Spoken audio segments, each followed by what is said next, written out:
I think the uncomfortable truth is that when we recognize that we have shared feelings, this will prevent us from treating the animal as the only one with a problem. Hi and welcome to Lead Well.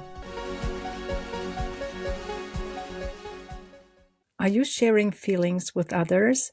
In the trust technique, we ask that question quite at the beginning of our consultations. So we look into what is a specific situation, and then we ask the person, how does that make you feel?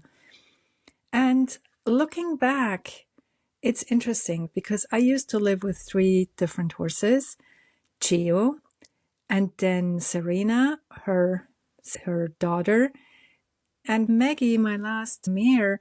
And the interesting thing is, I only noticed later, at the time I was living, especially with my first 2 mares, I did not recognize the pattern. I only saw the 2 individuals and we were responding to the circumstances.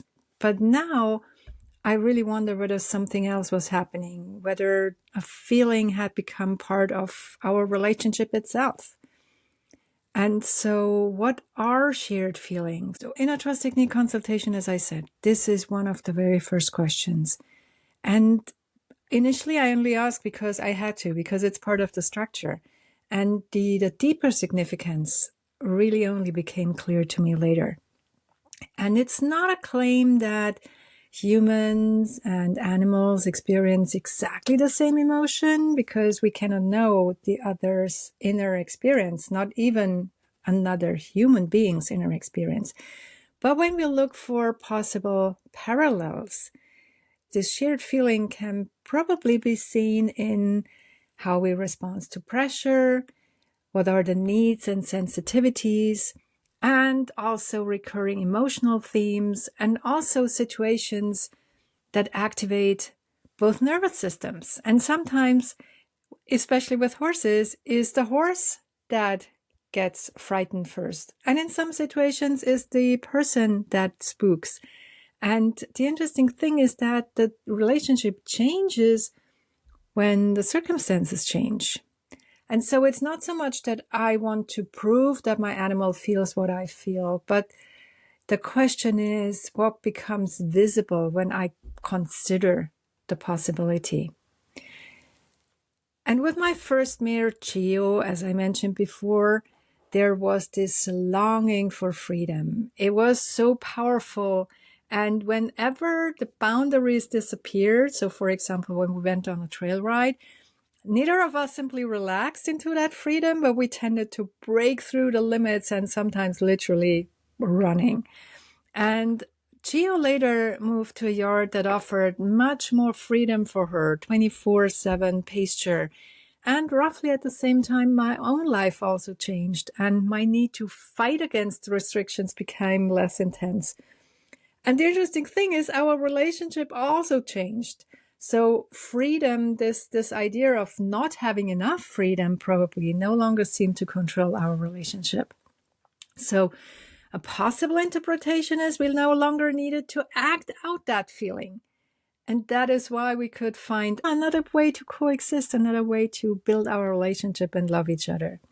Now with Serena, Chio's daughter, the shared feeling was being different, not belonging, standing outside. And it was very visible for Serena because she usually stood apart from the herd. She occasionally connected very close with one horse, but only the same one, but rarely with a rider group. And I recognized my own experience of being an outsider in her because I had the same experience when I went to school. I always felt like the other and not belonging to the larger group. And also with Serena, I moved her to another place and I don't see her that often, unfortunately, right now. So I was going there 3 years ago. And when I went this year, actually in July, I saw her in a completely different way because she was standing very comfortably in the middle of the herd. And this is such a new way of her of behaving. And the interesting thing is that my own sense of being an outsider no longer is the central theme of my world, of my existence. And the thing is, it's not so much, it might be that her environment changed and her relationship changed and the time passed and that I changed too, of course.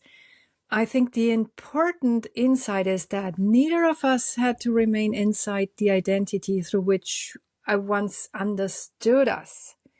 So this was what made us so close. And now we have another level of connection.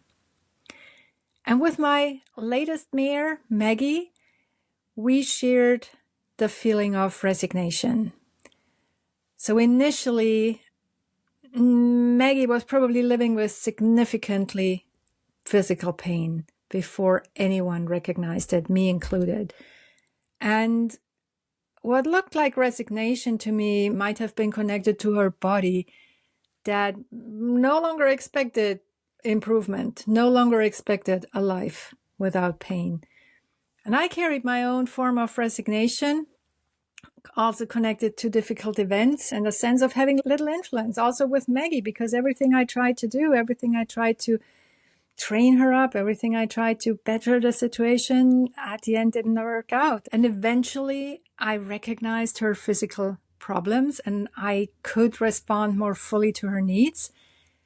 And the emotional dynamic shifted. But this change, it did not immediately create harmony and love. It was really bringing up a new feeling, and that was rejection. I felt rejected by Maggie because she was not behaving as I expected a riding horse to behave. And she might also have experienced something in how I treated her, my uncertainty, my behavior, and probably she felt that as rejection as well. Because I wanted to help, but I literally ran out of ideas of what I could do because I found no way of meeting her needs until the day that her health was really low and really bad, as you all probably know, have heard from other episodes. And now she has moved to this other place with Serena. And yeah, again, the minute I unloaded her at that place, I knew it was the best thing for her. She is feeling completely at home.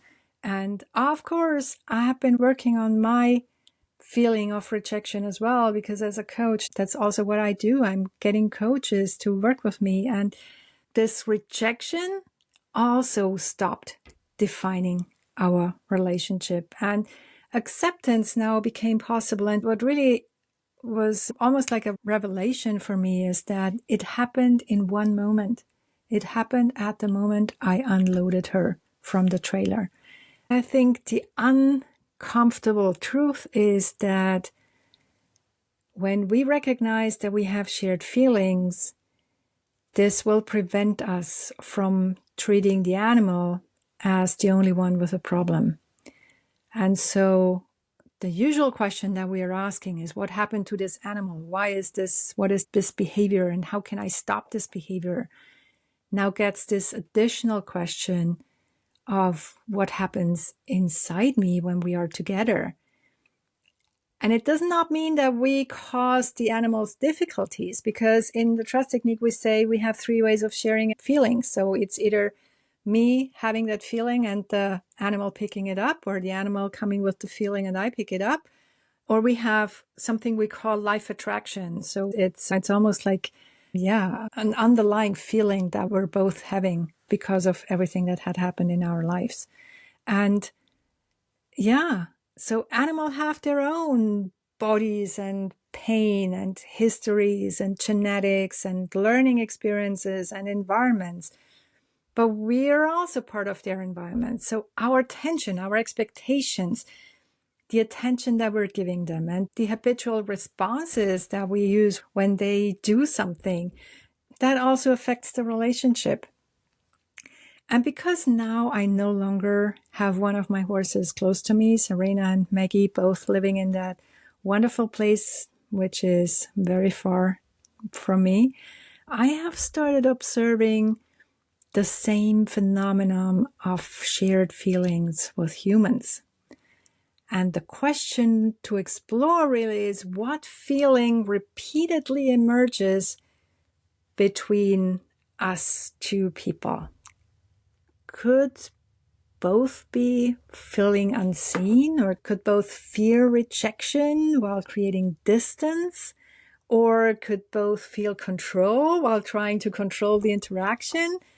So when we have conflict with another person, when we don't feel really connected to them, it does not always come from opposite feelings. Sometimes really it's the underlying same feeling, the shared feeling, that produces opposite behavior. So for example, you have a person that kind of withdraws and the other one pursues, and both may fear losing the relationship. So I have a reflection for you. Think of an animal or a person with whom you have a significant relationship and ask yourself, what feeling appears repeatedly between us, and when is it the strongest? And the hint there is that, especially when you have an animal, when the situation is something that you believe is a difficult behavior or unwanted behavior, that is usually when this feeling comes up most. The next question that you can ask yourself is, how might the other individual express that feeling differently? And of course, what circumstances reinforce it? And is it still current, or has it become an old story? And how does the feeling influence my behavior? So what might change if I stopped organizing my behavior around that feeling? And do not force the answer. Just keep those questions with you for the week, because shared feelings, they are not labels or diagnosis. They are really an invitation for you to be curious. And so I had 3 horses, and I still have 2, and 3 emotional chapters really. With Chio, as I said, it was this need for freedom. With Serena, it was this sense of belonging or lack of sense of belonging.